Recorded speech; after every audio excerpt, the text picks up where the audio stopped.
Let's face it, most IRL streamers are complete degenerates. You've got Johnny Somali, Jack Doherty, Vitaly. These guys are at the bottom of the barrel of the internet, and for good reason. But the one guy who started it all was Ice Poseidon. Why is your voice so deep? Because I have a BBC. He started out streaming RuneScape, he managed to pivot into IRL streaming as the first guy to really do it, and in a few short months, he became the biggest streamer in the world. I mean, I don't want to talk him up too much and say something unrealistic, but he was like the most talked about streamer in the world at this point in time. His streams were super popular, he was getting a ton of attention. Even outside of the streams, he was so culturally significant. Unfortunately, he got banned from Twitch when one of his audience members decided to swat him on an airplane. I don't know where I am. I'm just on 53A, that's my gate. And I'm not sure telling you guys that is a good idea, but what can you possibly do, right? Several passengers who were on the plane tell me that the man who was removed was taking a video of himself at the gate in LA before the plane took off. They said he was acting strangely. And since then, he's become one of the most hated people on the entire internet. So today, I wanted to find out why. You know, Ice Poseidon's kind of a crazy guy. I did appear on a stream with him at one point. It was one of the panels I did. Kick or Keep, that was it. I think the last Kick or Keep, he was on it, the one that I kind of hosted. He was on that. You know, he was acting like kind of a crazy guy. Obviously, Ice Poseidon did do a bit of a crypto rug pull on his own fans, which is not good. But Ice Poseidon is a legendary content creator, and I have respect for that, okay? I have respect for what he's built. You know, the fact that he was really the first IRL streamer ever. He managed to get so big doing it. And then he got banned, in my opinion, for something that was not totally just, you know? I feel bad for him. He was at one point one of the biggest people on Twitch. I have respect for the career he built, even with all the other, you know, unsavory stuff. He's an interesting guy. So I thought today we would go through the lore a little bit, because I would assume that a lot of you guys don't know about the Ice Poseidon lore, and I'd like to learn about it with you. Streamer turned scammer, the downward spiral of Ice Poseidon. Can't really be surprised, ladies and gentlemen. Ice Poseidon gets caught. Listen, dude, if you were still following around Ice Poseidon in 2022, you gotta be an idiot. $300,000 from a crypto. Ice Poseidon also, a little bit of funny lore, Mizkif started as his cameraman. Mizkif was a nobody on Twitch. He now is one of the bigger people. He's obviously had his own controversy with OTK. But Mizkif is one of the most popular people on Twitch. He was at one point, I think, probably in the top 10. And he's extremely famous. He's extremely famous. So for my understanding, the lore with Mizkif, that's not true. How is it not true? My understanding of the Mizkif lore is he started as a small streamer, wasn't really getting a lot of attention. And then he started making these documentaries about other streamers that were like, a lot of the information wasn't true. Some of it was true, but they were just kind of funny documentaries. And then these streamers like Tyler One or E-Rob would watch them on stream. They would think they're funny, and then they would send people to Mizkif's new channel. Now, eventually, Mizkif got invited to fly out to do a video with Ice Poseidon. Didn't really work out. Documentary didn't come out very well. But he did manage to become Ice's live cameraman, and he started that way, and then he went on to do his own streams after. Edwin in chat says, off-topic thoughts on the Destiny leaks. People who don't know his history or already hate him have been going crazy about it. Love your content. Thanks for being a cool cat. I mean, look, Destiny's been caught gooning. He's been caught gooning again. What else am I supposed to say? You know, he's been caught gooning. And, you know, it seems like he's being kind of reckless, but what else is there to say? He had a butt plug in the Tom IRL video. That'll be an awesome thing to find out. That'll be awesome. Yeah, I don't know. Gooner shit, bro. Stop gooning. That's all I'm saying. No more. I don't think he regrets anything or feels bad about any of this. It's not a Ponzi scheme or a pyramid scheme. Okay, I don't really know how to explain it. Buy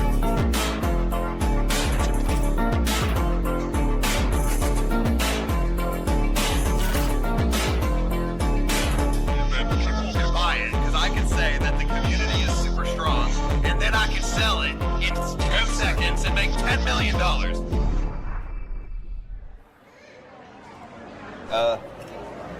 I don't know, dude. I might be on Terminal 5. I don't know where I am. I'm just on 53A. That's my gate. And I'm not sure telling you guys that is a good idea, but what can you possibly do, right? What could possibly go wrong, dude?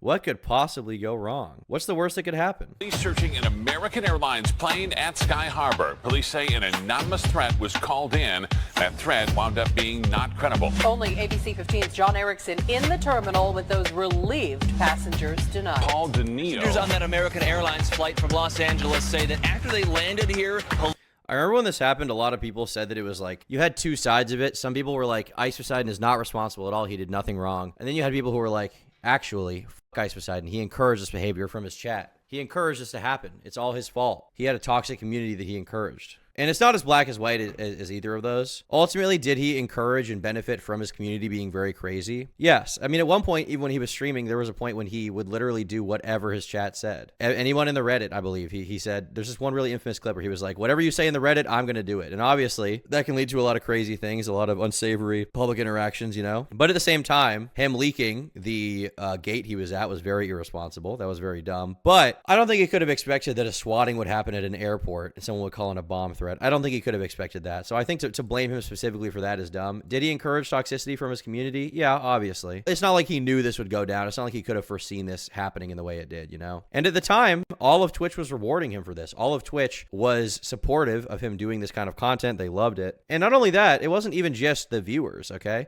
When he was doing some of his craziest streams, people from Twitch were in his chat. People who worked at Twitch were messaging him and being like, yo, this is great content, man. So Twitch was totally comfortable using him, squeezing him dry for money, using the benefit of him being around. And ultimately, they just decided to pull the plug when the press got too bad. Didn't he get swatted before this? He definitely got swatted before this, I think, if I had to guess. But I don't think he was, you know, it's not the same. Getting swatted at your house is not the same as getting swatted at a fucking airport. Obviously, this is 9/11. People have been very, very paranoid about stuff happening on planes. Surrounding the plane. In an ABC 15 exclusive, the guy taking off the flight at Sky Harbor says he was the victim of a prank bomb threat against that plane. And I just can't help but feel really bad for all those people.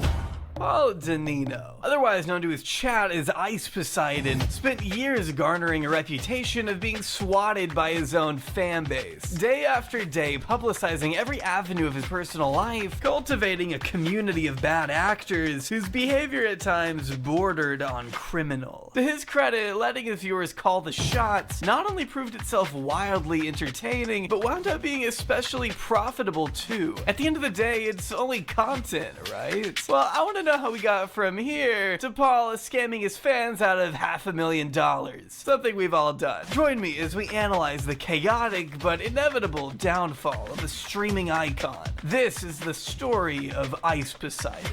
Okay, all I want to do is just stream. It's not worth it because nobody understands. It makes my job so much more difficult. And there's this one awesome stream he did where people do this all the time now, but I think he was the first person to do it. I think it's the most popular video on his YouTube channel to this day. He did a stream where he tried to sleep and he let viewers donate for text-to-speech, and he literally just didn't sleep for 8 hours straight. They just harassed him. Oh? Hello? Hello? Who is it? Invert. Wait, what? Down, might as well just wait it out.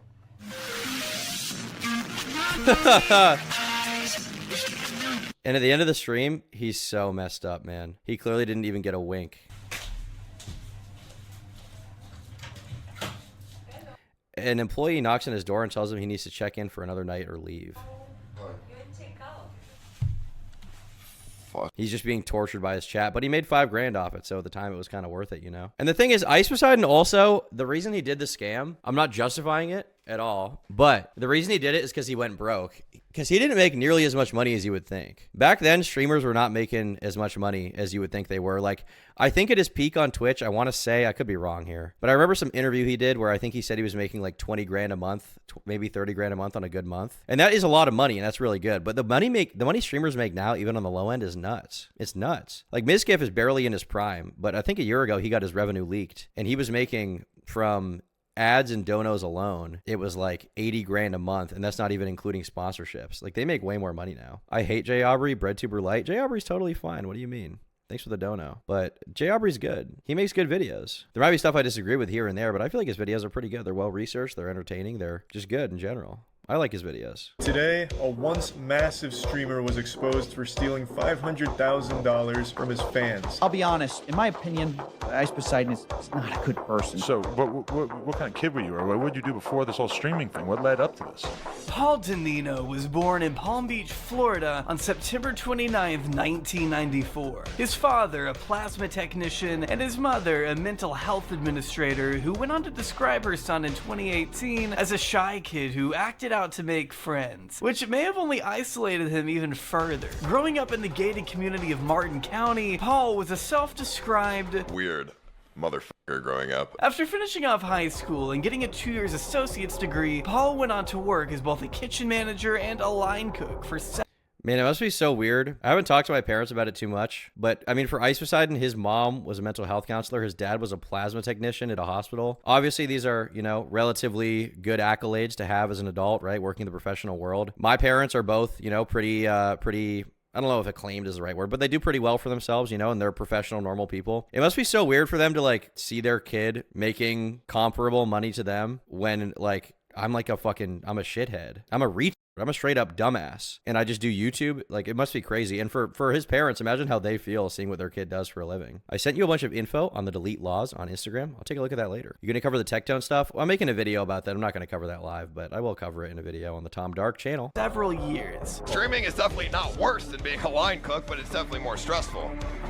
So when somebody throws up a plate that's part of like a 4-plate order, and then you're wondering where like some big piece of meat is, it takes 10 minutes to cook, and you find out that the guy running grill didn't put it on, and the entire order is going to be for that plate is going to be and you got to decide what you want to put in the window and what you want to the window people about, because you know they're going to give you and when you're trying to run every other ticket coming in to make sure that you don't fall behind, like all of this is less stressful than playing video games and talking to a stream chat. True. It's more, all right, how do I put this? But despite everything, he just...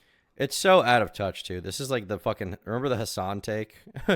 Remember the Hassan take? Oh, streaming is more socially draining than most normal jobs. No, it's not, man. No, it's not. I think you only come to that opinion if you've been streaming and doing YouTube content for so long, you forget that normal people exist and have normal lives that are infinitely harder than you. Like, obviously, every job has its downsides. Like, my job has its downsides. There are things I complain about, as with any job. Everybody has complaints. But I'm not gonna come out here and be like, oh, it's harder than a normal job. No, fuck no. And I know that even though I never had a normal full-time job, because when I was in high school and I was doing part-time jobs, I was dishwashing, I was being a camp counselor at fucking Summer Rec, I was working at grocery stores. It is absolutely not harder. I don't think Hassan ever works a normal job. Probably not. Like, the thing is, like, obviously there are levels to this shit. Like, if you're doing content where you're doing investigative journalism, getting into difficult situations every day where you're like documenting a war, there is a point to be made that your job can be harder at times for sure. Like Brandon Buckingham, for example, going into an active war zone in Lebanon and filming a war there.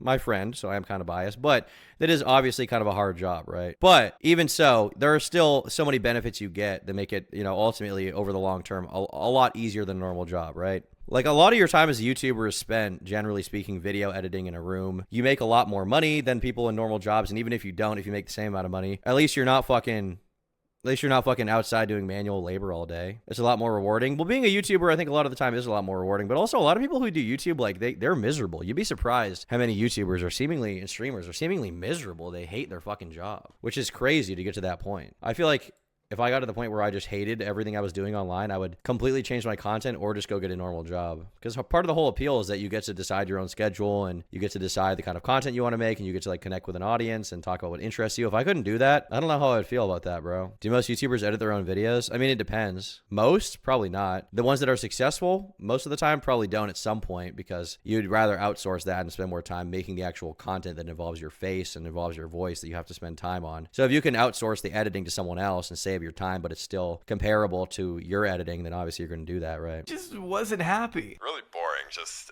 I didn't do anything. I just went home after line cooking and just played RuneScape. It was safe to say he wasn't where he wanted to be. Burnt out in every other aspect, Paul found escapism in online video games. Most particularly the fantasy roleplay of RuneScape, which he had been a fan of since 12. It's where the character Ice Poseidon was born, and it's also where much of Paul's social life was relegated. As outlined in The New Yorker, Ice Poseidon could do things online for attention without suffering real-world consequences. An assessment I'd say has aged like fine wine. But we're not there. By 2015, Paul would upload old-school RuneScape content to a small audience on YouTube, and quickly set his sights on a budding live stream platform that had just launched back in 2009. He didn't know it at the time, but in just a few short years, Paul would become one of the most influential entertainers on all of Twitch, garnering hundreds hundreds of thousands of supporters before being kicked off. But again, we aren't anywhere near that yet. We still have a lot of ground to cover before we get into the fun stuff. In 2015, Paul was fresh out of a job, had just finished school, and needed something to occupy his free time. Devoting hours to building a following on Twitch, it wasn't long before people started paying attention, and thus the Purple Army was born. Do you think maybe these people think streaming so hard because they're behind a screen for 12 plus hours and neglect real life issues like health and relationships? That's definitely a part of it. I think that streaming so much can definitely warp your mind quite a bit and make you delusional about the state of the world, for sure. It depends on how you treat it. Like if you are just streaming all day every day, you know, and that's your entire thing, obviously it can be hard on the mind, right? The actual physical labor is not that hard, but the mental turmoil it can take on you is difficult. That's why, you know, I like streaming a lot, but I've never been able to understand people who are able to stream for like 24 hours straight, like XQC. Like I don't think I could ever do that. I think I would just lose my mind and go insane. And I'm trying to be as cognizant of that as possible as I'm streaming more, because I really don't want my fucking life to fall apart. I don't want my fucking mental life to fall apart, or my mental health to fall apart completely and just become completely detached, unrelatable person, you know? I think Ice may be bitter of having a peak early and not being able to hit it big like current streamers, like his former cameraman. I mean, he might be a bit bitter for sure. I wouldn't blame him for that, because he kind of paved the way and then got kicked off, and now a bunch of people kind of stole his swag. So it makes sense to be a little bit resentful. Story just sounded ridiculous. His gang of hoodlums that say the right waits into the Purple Army, dude. Who knew the exact crowd responsible for Paul's generous income would also be the ones to destroy him in the end? See, Paul didn't treat his fans the same way other streamers did. He made them an active part of the streams themselves, calling them on the phone, letting them pick music, even allowing their company in games of RuneScape. They weren't treated like fans so much as they were personal friends, which made sense considering, by his own admission, Paul didn't have much of a life outside the internet at this time. With you guys being the only people that I actually talk to, when half of those people do nothing but to try to piss you off, you know, over the course of a few months, it starts to sink in. The streams are good, I think, for most of the time, but when I have one bad stream, like, I feel such a right now, man. I think there are multiple issues with this. With this, you know, streamer lifestyle. Firstly, the problem is a lot of what makes streaming good as a live format is the chat interaction. I talk to chat quite a bit, but a lot of the stuff that I do on stream is ultimately, in a way, geared towards being clippable for YouTube, right? Because I'm aware of the fact that streaming, as fun as it is, ultimately, a big goal of it is how can I take the streams and funnel it into other content? How can I take the streams and turn it into clips for YouTube? How can I take those clips and cut them up even more and put that on, let's say, TikTok or YouTube Shorts or something like that, right? Like I am kind of thinking about that as I go into streams. But on Twitch doesn't encourage YouTube posting, because the VODs just delete. Right? The VODs delete after a few months. You can't just host VODs forever. And you can't even rewind the stream when you're watching it live, unlike what you can do on YouTube, right? Where you guys can rewind the streams, unless I decide to turn it off. So ultimately, Twitch, if you want to succeed on Twitch alone as a platform, making it the best experience live is to your benefit, which means part of what makes it the best experience live is by interacting with chat a lot. That's why, like, in the past, gaming was the thing that Twitch was big on, but now one of the biggest genres is just chatting, where it's literally just talking to chat. And this is the genre that people like Mizkif got big in, right? And so for Ice Poseidon, who's doing this, you know, IRL content, a lot of the appeal to Twitch is just sitting down, watching it, and getting to interact with Ice. The chance of those viewers, those thousands of viewers, the chance that one of them gets their chat read or gets to interact with Ice in some way is huge. They want to see that real-time interaction. They want to see what they say influence the stream in some way. So that really benefits him in the short term. And that obviously encourages super chats, and, well, they don't even have real super chats on Twitch, but encourages like text-to-speech donos where you donate, you get your message read out on stream. It's like, haha. But by that same token, there is a negative aspect there where the more and more you stream, the more and more you interact with chat, even in the most toxic ways, the more you're rewarded in the short term. It's like, oh my God, I'm making all this money. People love the streams. But in the long term, the detriment to that is you're encouraged to stream every single day and stream every single part of your life and let the fans be as parasocial as possible.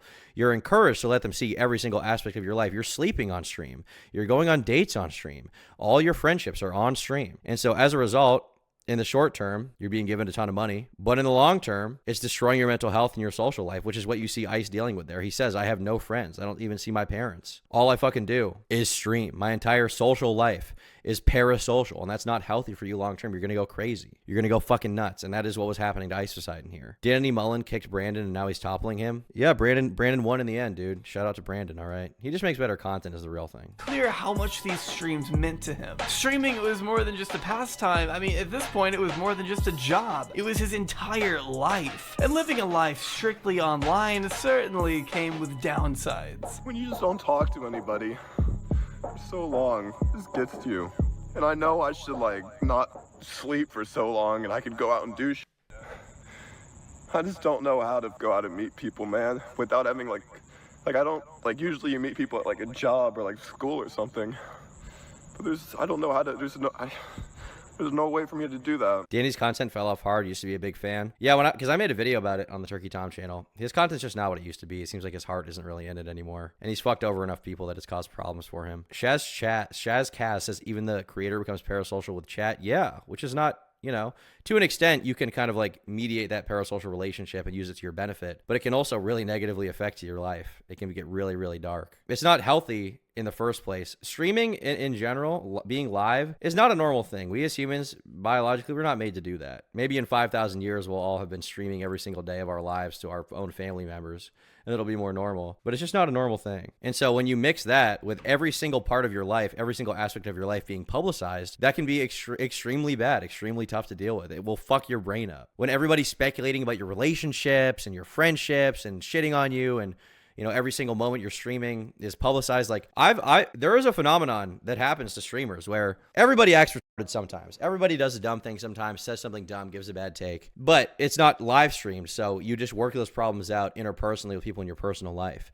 When every single moment of your life is streamed to thousands of people and it's all being clipped and talked about, that's a dark reality to be in, man. You want to have at least some level of separation. There's no job, no school. So you have to imagine how Paul must have felt when he finally had an excuse to get out of the house. When he could... But it's so hard to say no to it because you're getting validated by your bank account going up and up and up. Your viewers are going up and up and up. Your career's doing better. Combine his love of streaming with the outside world he so desperately wanted to be a part of. For Paul, everything changed with the release of Pokemon Go to the Polls. Bro, I totally forgot this is a real thing that happened. Oh man, what cringe. This is why Hillary lost, bro. I still can't believe this is a real thing. I don't know who created Pokemon Go, but I'm trying to figure out how we get them to have Pokemon go to the polls. Look at her face. Look at the look of horror. She's realizing it's over. Man, boomers just need to shut up with the Zoomer lingo. Get off, bro. How have I never seen this? I don't know if you've never seen this. This was a huge thing. I think when I was in high school, this happened. This was such a fucking terrible, this was meme to a crazy level. This like destroyed her. Inarguably the biggest and most profitable mobile game of that summer, Pokemon Go was downloaded a whopping 500 million times worldwide by the end of 2016, giving socially depraved shut-ins across the globe a chance to combine their hobby of gaming with literally touching grass. Armed with nothing more than a backpack and a camera strapped to his head, Ice Poseidon began streaming himself playing the game in real life. The hype of going around catching Pokemon in public spaces, combined with Paul's naturally outlandish demeanor, made way for some pretty memorable interactions. What's up, guys? I'm good. How you doing? I'm looking for Pokemon. You happen to have any? 1378 for a Charizard? Do any of you guys still play Pokemon Go? Does anyone play Pokemon Go? I played it a little bit back in the day. I think at the time when I was like 14, I want to say that my parents had some kind of restriction on my phone where I couldn't download apps that they didn't approve, but I think I found some way around it. But I remember when I was 14, I was in cross country, all right? My mom wanted me to exercise, wanted me to do sports. She made me do cross country. And during cross country practice when I was a freshman, me and my buddies would absolutely not run at all. We would run away after the warm-ups, that was with the whole team and the coaches there. We would run away from the rest of the group. We would go to this field, this park by the school, and we would play Pokemon Go for like an hour and a half straight during all of practice. We didn't give a shit. We did not care. That was it, man. We were chasing Charmanders, okay? We were chasing all the Pokemans. We were looking for Lugia. That's all we gave a shit about. We did not care about anything else. Good times, bro. Good times. I have nostalgia for that. A lot of people in chat saying I play it. I'm surprised. I guess it is a good way to, you know, play a game, but you still get outside and get some activity out there. Man, I'm thinking more like 69 to 69. Are you recording us? No, it's not. It's just a fashion statement. All right, yeah, I'm recording. Yeah, we got a bunch of people watching. Yeah. When you tape the phone to the shirt, then, you know, girls want to have sex with you more. No, not really. See, Ice had finally found himself a golden goose. He had been successful with RuneScape, of course, but now clashing his streaming talents with a physical activity gave him the chance to make money and content all. And Pokemon Go was the only game he could play because back in the day, there wasn't an IRL category. You would get banned if you did anything outside of the strict parameters Twitch had, which was that you had to be gaming. So what Ice did was pretty smart. He was like, well, I'll play a game. I'll play Pokemon Go. But that game takes me on the road outside. I have to be outside to play it. So he kind of broke the meta there, and then he built his own little corner of Twitch. Hey, Tom, just wanted to let you know that I use your Randy Stair video for my research paper this semester. Damn, that's awesome. Well, that is a good video. You know, not to talk up the Turkey team too much, but that is one of our best videos. So hopefully people found it entertaining in the research paper and interesting and insightful even. While improving his own social skills. And the Purple Army ate it the up. Whether awkward, funny, or sexual, Ice's IRL Pokemon Go streams were received incredibly well by his audience. In 2022, IRL streaming is basically just another genre, but 6 years ago it was a different story. Nobody had done it like this, at least not as well as Ice, regularly pulling 20,000 viewers per stream. With more subscribers, Ice began racking up more notoriety. His mother even noting her shock when kids recognized her son at Halloween that year. It just completely blew us away, she noted. They all knew what Ice Poseidon was, and they stopped dead in their tracks. People forget how big this guy was back in the day. He was like, I mean, I don't want to talk him up too much and say something unrealistic, but he was like the most talked about streamer in the world at this point in time. His streams were super popular. He was getting a ton of attention, but man, even outside of the streams, he was so culturally significant. And he's not like that anymore. You know, he doesn't have that anymore. And I think part of the reason why is because he's just kind of seen as such a degenerate now because of all the controversies. The crypto thing, obviously, you know, people shit on him for that. And he's not on mainstream platforms anymore. He's on Kick. And that definitely hurt his discoverability and the amount that people talk about him. But back in the day, bro, he was crazy popular. Ice became such a favorite creator, in fact, that he may have had something to do with the launch of a new category on Twitch that December, the IRL section, giving creators the chance to stream themselves out and about without the need for video games. Hello. How are you, sir? Are you the drug man? You look like the guy who has the drugs. Sitting there on the tree with the jacket. And this is like the model that all IRL streamers follow now. All of IP2, they all just try to get a rise out of people by being completely insane. Ice, to his credit, though, he had some wit. He wasn't, you know, the joke a lot of the time was on him rather than other people. Sometimes he would be a little too annoying, but in general, he had like kind of a mind for what made the content. Able to be washed in a way that didn't make him so fucking annoying. All these other people are just stealing his swag since then, man. That's just how it is. It's too bad. Alrighty. Goodbye. I love you. What? I love you. Good. I love you too. Do you guys have a lighter downstairs? No, we're not smoking in the hotel room. I just need to get rid of a pimple. Basically, just made a living out of going around in public, annoying people. Yo, what are you doing, bro? Yo, dude, what the are you doing, dog? Smoke bomb. Wherever Ice went, chaos was soon to follow. Any kind of a report of an emergency, you seem to be around with your camera. All right? Spread your feet. Gee, I wonder why. I think it's clear Ice was never known for his responsibleness. Yeah, but he wasn't as bad as he would become later on. He still had kind of a sense of, I don't want to look horrible on stream, so I'm not going to be a complete degenerate. But part of the problem here is that his streams started, because people knew that they could blow up on his streams. They could like attract a bunch of online attention to themselves, or they just wanted to be a troll. So they would troll him in real life. They would stream snipe him and just try to get, you know, as much attention as they could online from being on his streams. There were these guys like Mexican Andy that would follow him around and just try to show up on his streams just to be his friend. At one point, he made his address public so anyone could come to his fucking room and stream with him, which was a nuts thing to do. Nuts, but he did it all for the content, bro. Would you rather date Ludwig or 2024 iDubbbz? Probably Ludwig, because at least he makes money. You're my favorite young Turk after Haram Hassan. Thanks for the dono, buddy. responsibility. Stop driving like an idiot. You may think it's entertaining. But how do you think the passengers are You almost feeling? ran over a fucking bicyclist. I did not. Yes, you did. I saw him. You almost ran over the bicyclist. I did not. Literally acid. Oh! My deposit! What was that? Maturity, yeah, that's the word. He's never known for his maturity. Nothing like a little steak and shake.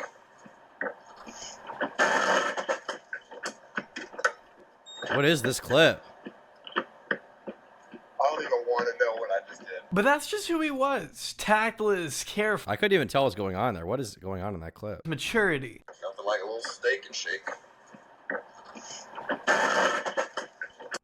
Oh, is he doing coke? Is that what he's doing? What's going on here? Is he just doing blow? I don't even want to know what I Or is it just that he stopped in the middle of the road? What exactly is going on? But that's just who he was. He hit something? Is that what he did? I can't even tell that's what's happening here. Ice crashes RV, drive-through clearance barrier. I guess I wish that had been made more clear in the video. That's what's happening. Crashing the RV. Yeah, I think driving and streaming is generally just always a horrible idea. I wish he had farted. That'd be cool. All right, the coke allegations are destroyed. I thought he was like inhaling. I thought that's what I was hearing. I don't even want to know what I just did. But that's just who he was. Tactless, carefree at times, and obnoxious at others. Which certainly generated the peculiar type of following. In fact, his core audience has been blasted as toxic for as long as Ice has been around. Calling and harassing a woman in mass after Paul leaked her number on stream, accidentally, I think, Ooh. on the very same day as the IRL category's launch. He was issued a 45-day ban from the platform he dominated. His third at that time. But Ice was hardly deterred, making the call over his extended vacation to make the move from Florida out to Los Angeles, where he aimed to connect and collaborate with other popular creators. It was clear that even in the face of setbacks, Paul was determined to continue paving the way of an entire subgenre. He wanted to make You're projecting what you want to do? That's so true. a difference, and it's hard to deny he did. Embracing a controversial open door policy at his new apartment only led to even more chaos once the ban was over. But I got a stream that I have to finish here, so. He's got a gun? I have a stream that I'm gonna finish here, so. Dude, don't point that at me, I'm serious. Okay, but Paul openly encouraged his fans to visit him in person during streams. This is the thing that makes us so entertaining, bro. People are always like, how does anyone watch Ice Poseidon? How does anyone watch these streams? But if you're watching my content, you get the entertainment value. Even if you don't like it, even if you think he's being a degen, you still get the entertainment value. Because it's like a reality show. It's like a reality show. Anything can happen. Any one chatter out there could be coming on his stream right now to insult him, to act insane, to be funny. Anyone can come to his apartment at any time.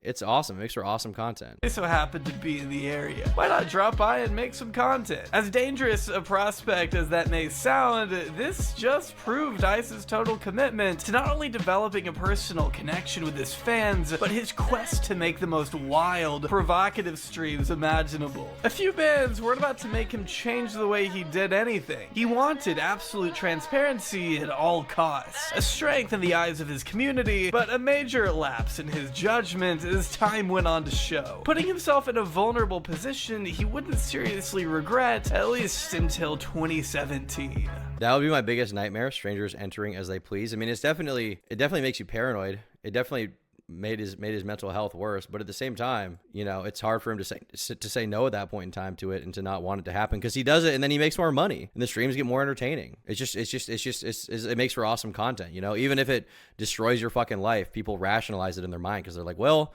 it's bad, but people love the content. I'm so popular on Twitch. What else is there, right? Everything else goes out the window. You become a slave to the content. if I'm showing where the I am on live stream, then it's completely fine to swat a plane. You're delusional. You're delusional. The police were nice, yeah. They were great. They were nice. They pulled me out of the plane, but... More than 150 passengers were on board after Danino and his companion were removed. The plane did eventually get to the gate and the other passengers went on their way. On April 28th, 2017, Ice Poseidon made the mistake of exposing his location to a toxic audience at probably the most inconvenient time ever, as he was boarding a f***ing airplane. Sure enough, a bomb threat was called in by someone from the chat claiming to be Paul, which put the entire airport on lockdown, while he and another woman were promptly pulled out of the aircraft by some not so amused officers. They said he was acting strangely. He was running around with a GoPro type thing and a big, large camera. It was a little nerve-wracking, especially when you couldn't lift the shades back up and the plane was still rolling. Like, he called in and said that I had a bomb on the plane. That's what he said. Like, he was pretending to be me. Now remember, this was far from the first time Paul had been swatted, but it was the first time delaying an entire flight from taking off. The severity of this stunt was at a level never before seen by ICE's. I feel like stunt is bad framing though, because it wasn't intentional. A stunt implies he wanted it to happen. I don't think he did. Although in fairness, if it happened and he hadn't been banned, he probably would have been somewhat okay with it happening again, just because it would get him more viewers, you know? The thing is, this is like a psychological thing. I'm going to be a little armchair psychologist here. And this isn't about this specific incident. This is more general for content creators. But a lot of people will question, like with a YouTuber who's doing something really crazy for views, it's like, how did they ever get to that point? How did they ever do that? Obviously, with Johnny Somali, you know, he started right off the bat being insane, trespassing, insulting people in random countries, kissing statues you're not supposed to kiss, and making fun of sacred religious objects. Obviously, that in and of itself is very bad, but the reason he did that is because it's an extension of what Ice Poseidon did, because Johnny Somali knows that in some way he'll get rewarded for it, even if it's like getting 50 viewers. But in the case of Ice Poseidon or Jack Doherty or a lot of these guys who are really crazy and you hear about them for the first time in like a Moist Critical video, it's like, how could you ever do this? Well, you can watch the mental justification happen over time. It's almost like a drug. It's very similar. With drugs, you take the first hit. Okay, your first hit of weed is the craziest one ever, and past that point, you'll never live up to that high again. So you need to increasingly hit it again and again and again and smoke more to get to that same level of high, that same level of craziness, right? With streaming, with doing online content that's outrageous and edgy and gets you views, you get rewarded for it in the short term. The first time you do it, it's like, oh my God, this is crazy. And so when you do one little crazy thing, it's like, oh my God, I got a bunch of attention. But then the audience stays for that kind of content, that kind of craziness. And so to appeal to that audience, you need to increasingly get crazier and crazier over time with the stuff you're happening to keep it entertaining at all. And so as a result, what happens is they're able to mentally justify doing crazier and crazier things to the point that they don't even recognize who they are anymore. Who they are as a person completely becomes the stream, becomes for the content. Community. Halting an entire airplane and generating national headlines across the mainstream wasn't exactly the best PR for Twitch, and thus he was formally suspended shortly after, permanently. Wait, why is Ice banned? Why is Ice banned? Are you sure? Why is Ice banned? Are you sure? Why is Ice banned? Sparking outrage across the live streaming community, many believed this was unjustified, including Ice himself, who went on the record claiming, when you look at the terms of service, there were no rules saying that you shouldn't leak your location. Now, although Ice had never been swatted in public up until this moment, he probably should have known better than to say this. 53A is that's my gate.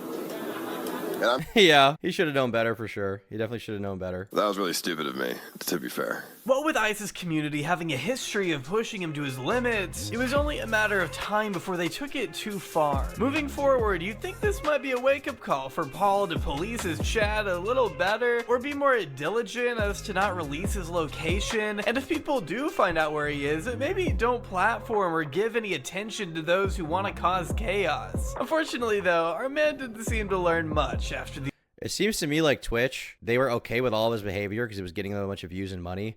But once it got to the point that it made national news because of the severity of the plane swatting, they decided to ban him because they just realized if Ice gets rewarded for this and doesn't get punished, we could have more incidents like this, and as a result, it can make our platform look really bad and just make it delve into complete degeneracy. So I don't really like the fact that they banned him, honestly. Like, on a personal level, I feel bad for him. But from Twitch's perspective, their perspective is just like, well, he didn't technically break TOS. We don't enforce anything across the board fairly. But at the same time, if we have this kind of content on our platform and we don't punish it, at least I feel like they could have given him a 2-week ban instead of a perma ban. But if we don't punish it in some way, not only will he continue doing crazy stuff and getting rewarded for it, not only will we set that precedent, but all the people who are going to come out of this, who are going to be inspired by him, are going to want to get more views than him and have crazier, more insane stuff happen on their streams. And that's going to make our platform like worse and worse, right? And I do have to agree with Sunny V2's assessment when he says, well, what about after the swat happens?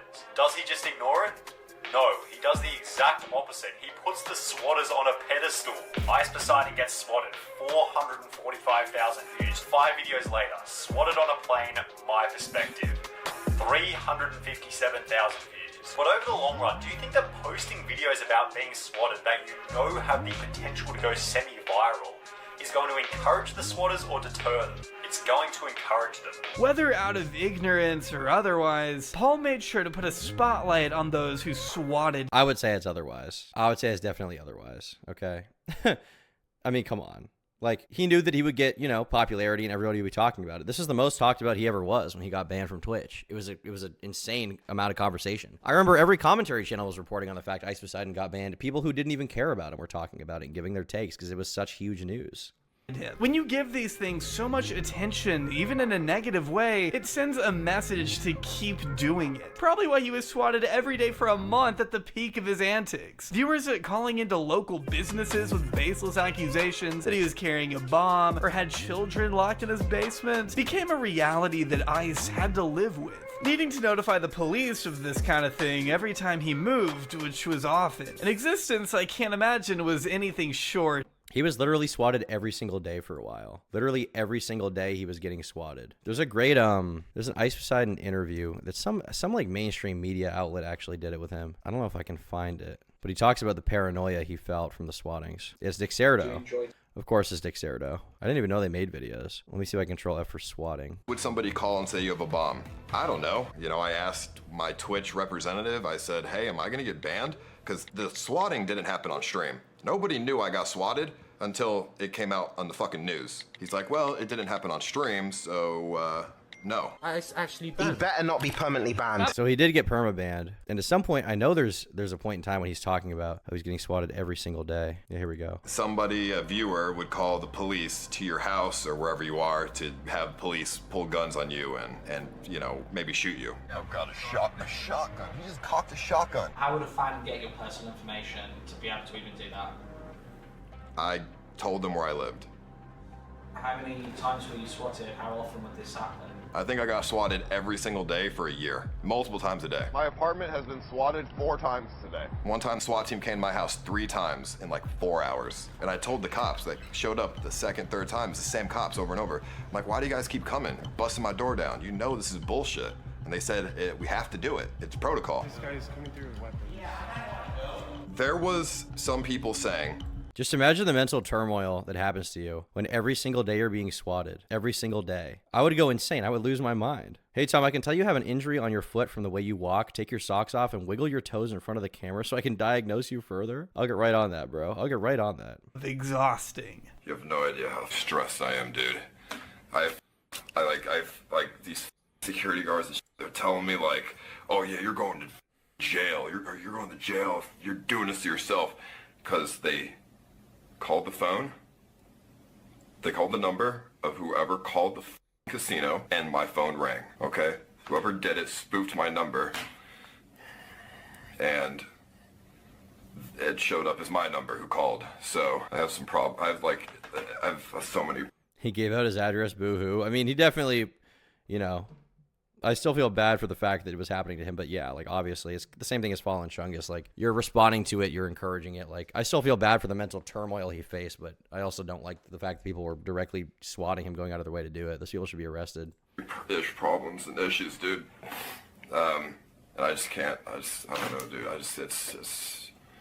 It's legit, I don't know, man. It's so stressful, dude. If you ask me, looking back on this man's career, one of Ice's greatest mistakes was his inability to keep his fanbase in check, even when he made it clear he didn't want their behavior plaguing his reputation. I want you guys to control my life.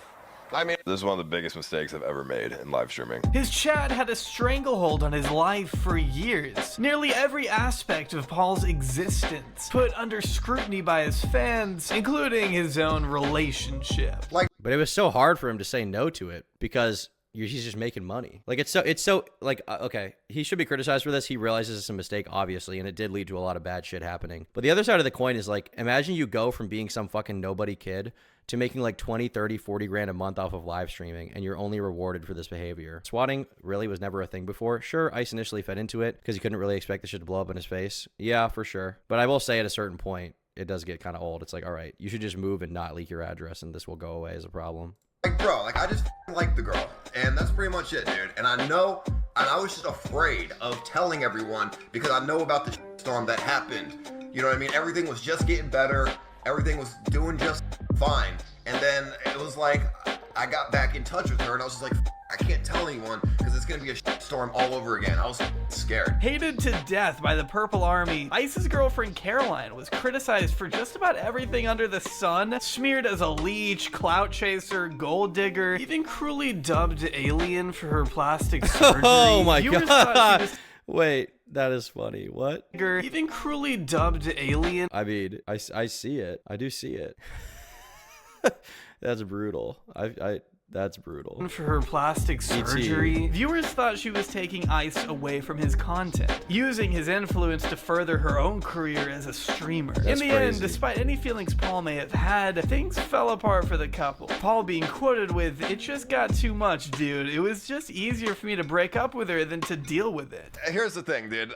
I can never be in a relationship while I'm a streamer. It just doesn't work out. I just can't do it. I can't. It's just too stressful, and I can't balance it, and I just don't want to do it. It's just annoying, and I just don't care. But yeah, please don't talk about Caroline, guys. Like, I still care about her, but we just can't be together. That's essentially it. I mean, streaming was his business, of which he made Caroline a part of for a little while. He saw a notable Yeah, when you're saying this, you have to know that obviously people who get a rise out of shitting on your girlfriend aren't just going to take your word for it. They're just going to be like, "Oh, you're right, I'll stop shitting on her." No, if they see that you don't like it, they're just going to do it more and more and more. So if you don't want it to happen, just ignore it and don't acknowledge it and don't have her on stream anymore. That's all you can do. Thank you for the 50. I miss the rage.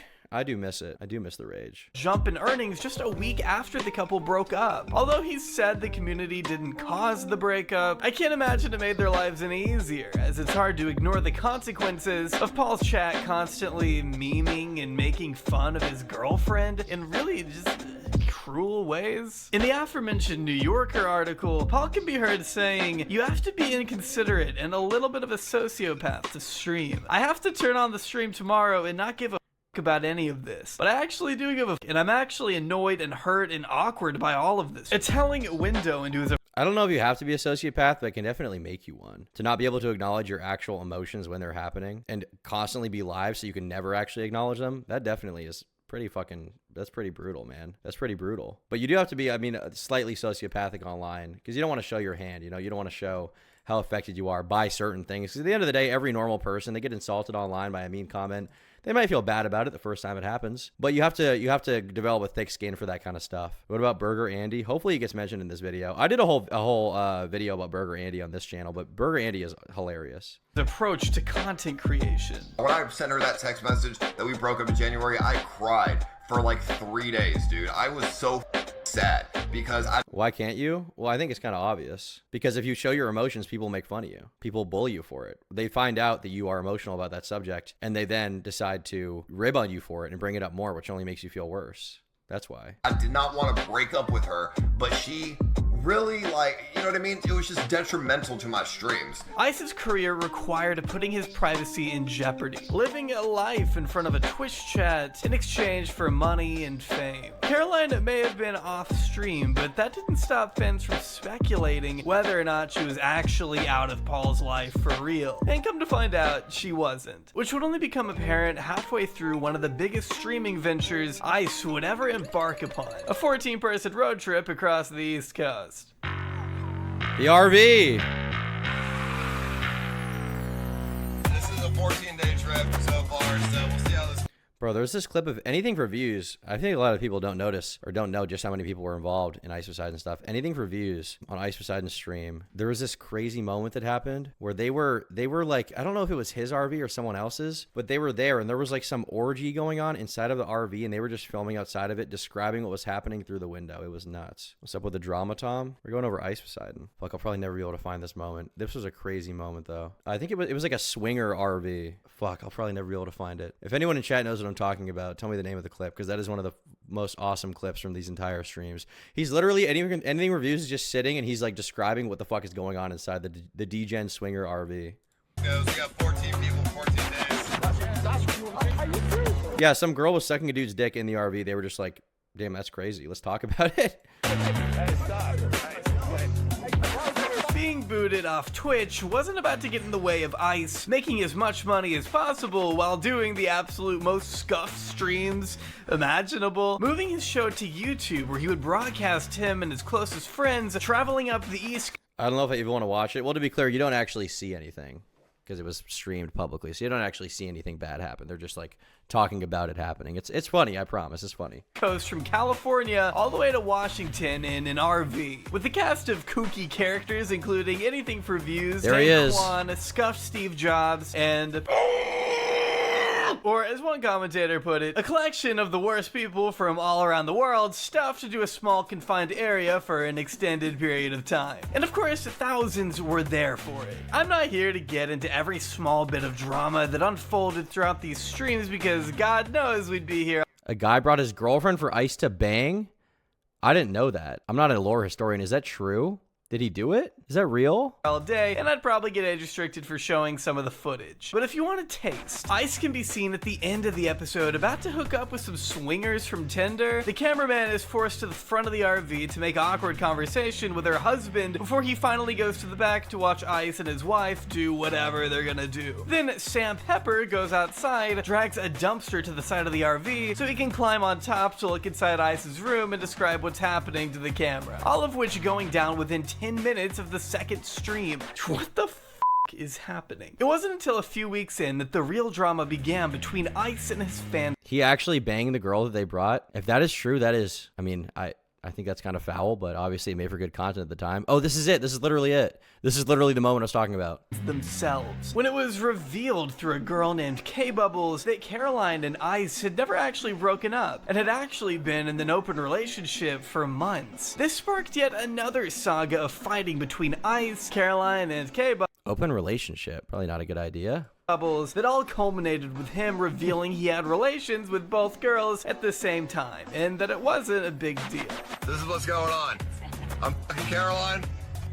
This girl. I'm fucking a lot of girls.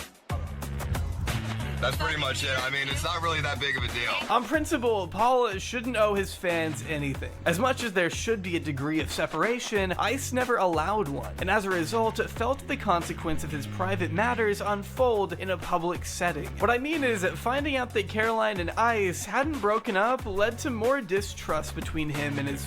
And once again, none of this would even have happened if he just had never publicized his relationship. Like, none of these people would even care or have anything to speculate about. As cringe as an open relationship is, nobody would have cared or even had anything to speculate on if they just hadn't publicized the relationships in the first place. But he made his entire life content. He made his normal relationships content. So when they became unorthodox, people were like, the fans were personally offended that he was actually with a girl and had lied about it when they shouldn't even care. They shouldn't even give a shit. But obviously they're going to when you're publicizing your entire relationship. His personal life is the content. Fans. Of course, this never should have been his fans' business to begin with, but because it was, the transparency he had strived to build over the course of several years was slowly crumbling. His chat felt betrayed. They didn't like anything being hidden from plain view. A warped dynamic between creator and fan that ultimately goes to encapsulate Ice Poseidon's entire brand, for better or for worse. Hi, my name is Paul Danino, otherwise known as Ice Poseidon on the internet.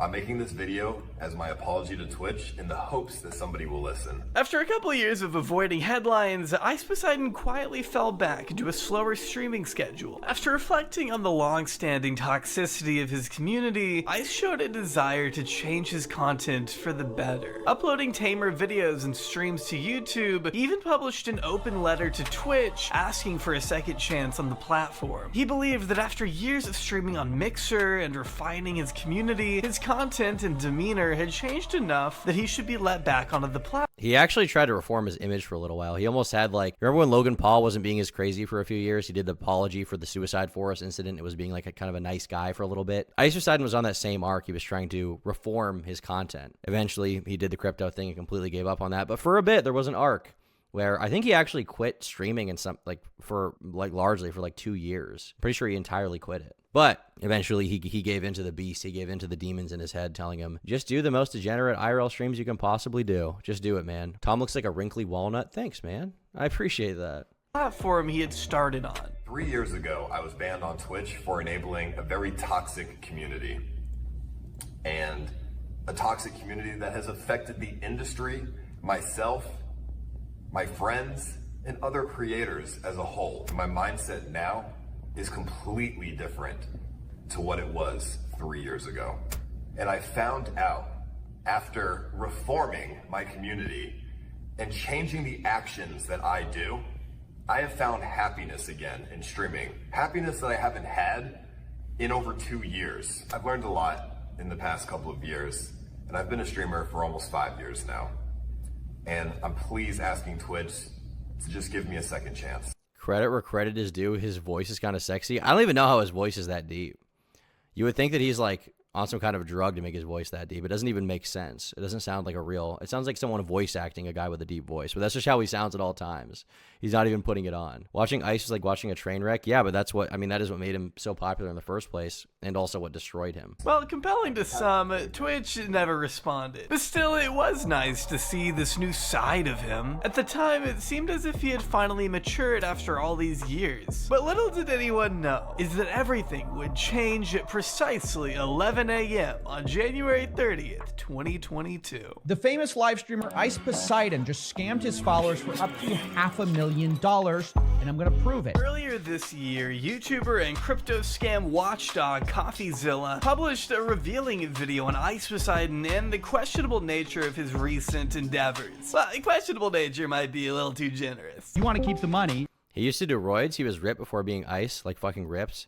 Proper roided. I know he was big. Did he actually do steroids though? I know he was like really into bodybuilding. Did he actually do roids though? He might just be super fucking lean. I don't know. I feel like he could just not be on steroids here, honestly. I feel like he might not be on roids at all. His arms do look really vascular, but obviously this is in like gym lighting. This is such a gay thing for me to do. I honestly don't think that that he was necessarily on steroids here. It's possible, but it's not necessarily the case. Are his parents both bodybuilders? That's crazy.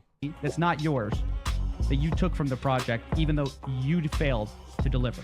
I mean, I'm not really sure what you want me to say, but yeah, I could give the money back, but I'm gonna look out for myself and not do that. In this day and age, it's hardly uncommon to find streamers and YouTubers. I'm gonna look out for myself and not do that. Most honest crypto scammer ever. YouTubers taking advantage of their fans with transparent crypto pump and dump schemes. What with crypto still being so new, the government has yet to impose limitations on what you can and can't do to make a quick buck. A lack of sufficient regulation that's led to infamous rug pulls across the internet. The worst of which being YouTubers aiming such rug pulls at those who support them the most, their fans. Well, cue Ice Poseidon. After his ex-bestie Sam Pepper got busted by Coffee for masterminding the infamous Save the Kids scam, Ice was apparently there to take notes. Not on how not to scam his fans, or even how not to get caught. And the worst part about this is he bought a Tesla, bro. He bought a fucking Tesla with it, which is so crazy. This video skips so much content and eras, didn't cover any of the Andes, Hampton Brandon, the second RV trip. So many crazy different things happened. I mean, yeah, realistically, it's meant to be a more concise video. It covers the big beats, but it doesn't go super in depth. I don't think it necessarily makes it a bad video, but he's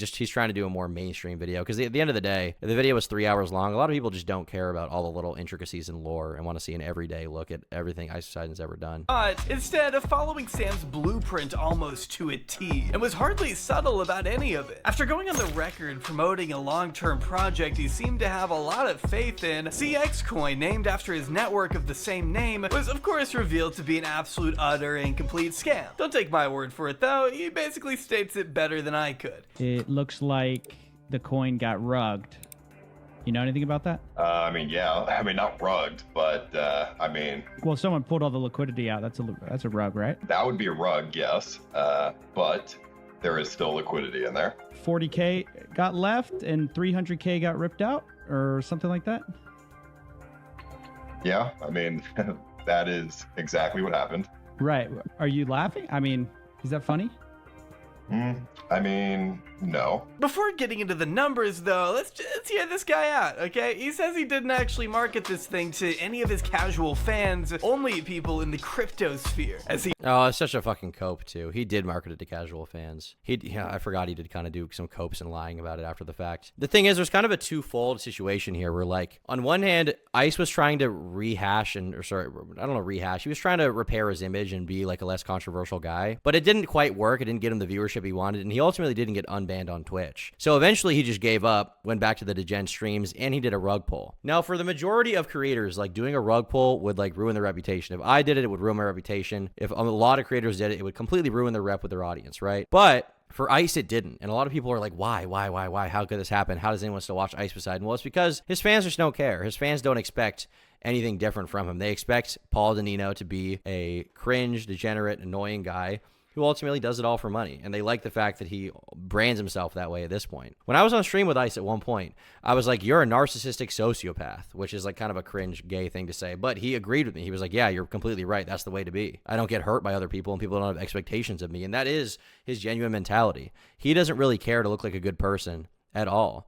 He would rather just be as shitty as he wants and get away with it because his audience is there to see him act that way. That's what he wants to do. It doesn't really matter. Yeah, exactly. Zeke in chat, you put it well. His rep is already in the shitter. Whoever's left is there for the ride. Very true. He put it once he was found out. It doesn't matter who is affected. It still doesn't change what it is, right? I mean, am I going insane? But then again, Ice being a shady guy running scam. Hey, Wonton in chat. Yeah, we don't talk about Tomcoin. That didn't happen. We're never talking about Tomcoin. Shh.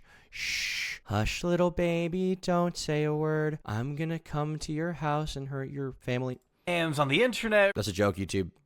In Minecraft. I'm joking. I'm trolling. That's a joke. Really isn't anything new. Ice Poseidon has a history of openly scamming people and being super honest with it. He even went on stream one time just fully admitting to a Ponzi scheme he was running. In order for the investors to make their money back, what we do is we grow the company to a certain point, and then we have other investors come in, and obviously they invest their money as well, hopefully more than $2 million. So it's a Ponzi and then scheme. Obviously when we get more than $2 million invested, the other investors will get their $2 million back. It's not a Ponzi scheme or a pyramid scheme. Okay, I don't really know how to explain it, because I didn't explain that very well, I guess. That is the textbook definition of a Ponzi scheme. I know it may seem weird, but I used to be a kind of a bad person on the internet when I was younger, dude. I had this thing where it was a phishing site, and I fished credit cards. I didn't do anything. I didn't know that. I didn't know that lore. He was a credit card scammer when he was young. That's nuts. I mean, ultimately, I don't think anybody would care if he did it when he was like 15 and he had changed since then, but kind of shows a pattern of behavior here, no? Lack of moral compass. With the credit cards, because I was like afraid of going to jail. My ears were popping, we were going on a hill. But we did it. We also, Gray, you remember what we used to do? I don't know if you want to say it. I don't know what you're talking about, All right, I won't. I like to get away with the things I do, not something brag about it. I mean, that was 10 years ago. I don't think we can get arrested anymore for that. But we never used, never mind, I never used the... Confessing to a crime publicly. I mean, he's probably fine if it was that long ago and there's no proof of it, but typically not a good idea to do that, I would say. Credit card, but...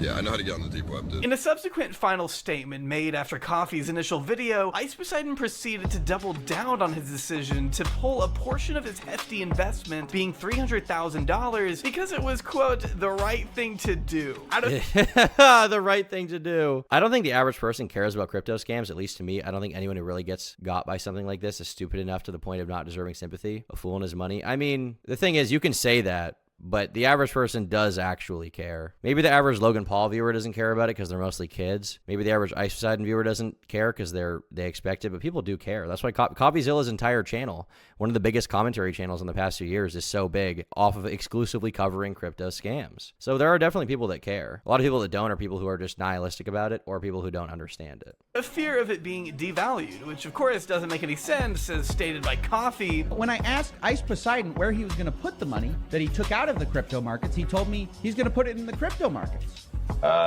Invest into crypto, Ethereum, mainly. He had to take the money out of the crypto markets because that's a terrible investment, and the real place to put the money is in the crypto markets because that's where the big money's at. And I mean, on top of all of that, admitting to removing the money in what can only be described as a textbook rug pull, Ice had the audacity to go on and say no one got scammed. He made $300,000, but not at the expense of his holders, which is literally just not how crypto works. If you're going to be taking money out of something, that value is going to be dropped down onto the people who are still holding. They lose, you win. Hundreds of thousands in this case, which he even admitted he could return if he so chose. It's just he needs to look after himself right now. Hope he enjoys that Tesla before he's riding like the squad. You could buy. I just don't get it. You're gonna do a crypto scam. You can buy any car. You buy a Tesla of all things. Like it's just. It's not even cool. It's not even. Nobody thinks it's swag. No girl's gonna suck your dick because you have a Tesla. You can get anything else, and you got this. If you're gonna do a crypto scam, at least buy a cool car, bro. At the moment, there's like a big gambling kick, so I'm like gambling and doing crypto stuff. So Are you figuring out crypto and gambling the same thing? I mean, yeah, they're similar. I invest in a lot of the like coins, right? Like a lot of the you put money in and then you sell in like 20 minutes when it pumps. There's no regulations behind it whatsoever. I have no idea if it's legal. And why I'm not going to start a crypto coin is because someone's going to get. Because, dude, if I see $1 million, I'm selling. I don't give a. I'm not gonna be like, I'll hold for you guys, bro. I see $1 million in my portfolio, I'm out. The cautionary. I would say at least he's honest about it, but after the fact, he lied repeatedly and tried to justify it. So, like, I don't know if he did that for legal reasons after the fact, so he could try to, hide from what happened and not get any legal repercussions. Not like the government regulates crypto shit anyway, which they should be doing, but. Man. The tale of Ice Poseidon is one with many ups and downs. Going from an introverted RuneScape streamer to one of the most iconic, recognizable IRL names across Twitch and YouTube, etching his name into the streaming history books and being respected by numerous high-profile personalities up until recent. I don't think Ice's story had to end this way. Had he just set up more boundaries with his fans and been more diligent about moderating the toxic sides of his chat, there's a big chance he could have even stayed on Twitch. Not gotten swatted as much and gone down as one of the greatest to ever do it. But that hasn't exactly been the case. Paul isn't that kind of person. His true colors have finally been unveiled. While his influence on Twitch and the larger streaming zeitgeist is hard to deny, Ice's already controversial reputation may have finally been put to rest by following in the shoes of notable shameless scammers to come before him. Saying he wants to change, then taking the low road and adding to his already ungodly, robust bank account in the most reprehensible way a person can. It didn't have to end like this. But because it has, I don't think Ice Poseidon should be remembered as anything else than a deceitful rat who will throw even his most ardent supporters under the bus if it means just a 1% uptick of his net worth. And that's why people love him. That's why people love him. That's why people watch him, dude. That's why his fans still watch him to this day. They just don't care. They don't give a shit. It doesn't really bother them that much. They're like, oh, whatever. Doesn't talk about making millions a year now. Great video. I mean, this video is 2 years old. You got to keep in mind. This is not a recent video. So if it was released now, I would obviously agree with you. But he back then, it looked like it was. A lot of people thought it was the end of his career, but ultimately it just wasn't. He was fine in the long term. I'm pretty sure. Yeah, you're right though. I'm pretty sure Brandon is friends with Ice, and I think Ice bought like a $2 million house in cash because he streams on Kick now, and on Kick I think he has a stake sponsorship, so he just makes an ungodly amount of money from that. He's definitely he's made a bit of a comeback in terms of streaming. I don't know how real the viewers are. Like sometimes I'll tune in. Like I covered not that long ago when he almost went to jail in Thailand for a long time, and he was like, "They make me shit in a bucket. This is fucking horrible." I remember when that happened, I would check on his streams a little bit after the fact when he came back, and it looked like he was getting like a couple, like maybe 10,000, 20,000 viewers live. But when it's on Kick, I don't really know how real those numbers are. I think a lot of them are probably inflated or straight up fake. But it doesn't really matter. He's still making a lot of money, so I doubt he really cares ultimately. That's the policy. Of course, he's a stake sponsor. Dude, they make a crazy amount of money. They make a crazy amount of money doing it, you know? It's like, well, why the fuck do they do it? Well, if you generally don't care that much about morality, you might just be like, all right, I'm just going to make money. Who cares?